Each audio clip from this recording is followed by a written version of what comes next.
I think, well, I'm not allowed.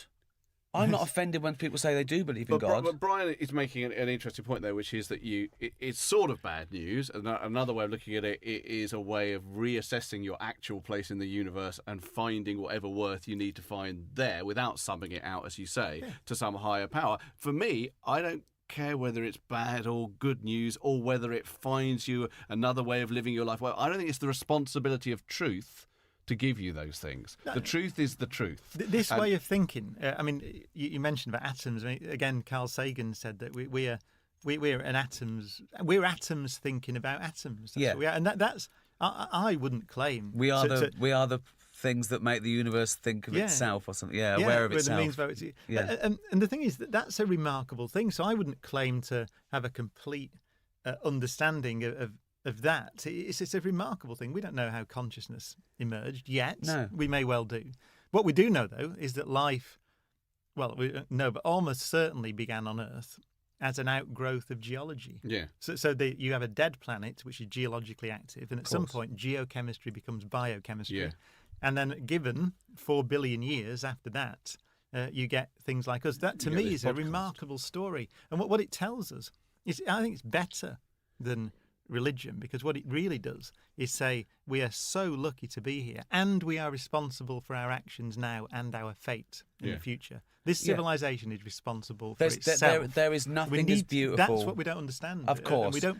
If we could practice that. I agree with that, and I agree with what you. But one thing I would say is, when scientists like you or sometimes someone like Richard Dawkins says, but what about, once we can leave this behind, the God thing, we can talk about the wonder of the universe. I agree that the universe is wonderful, but I also think, well, you shouldn't feel the need to say that. You don't actually, it's not your responsibility to provide something nice and wonderful to replace religion.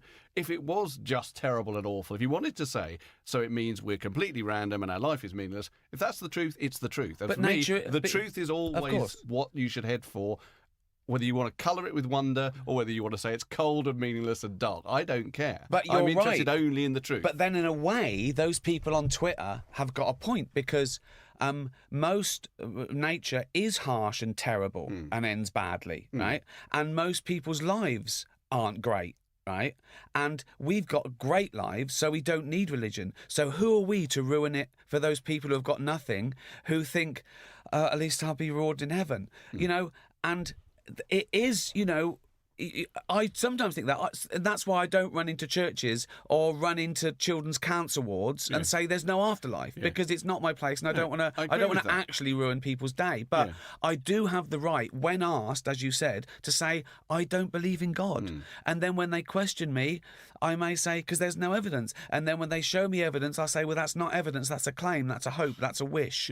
Well, so you get more and more dug into the, and I do think Richard Dawkins gets accused of being sort of cruel and heartless and sort of don't have good people skills, but that's because he doesn't suffer fools, because he sort of knows. Because he's right. Well, the reason he's like that is because he's right. Well, I know, and that's a terrible position to be in, to be right. If my mum was just the alienation and loneliness of being right. Exactly.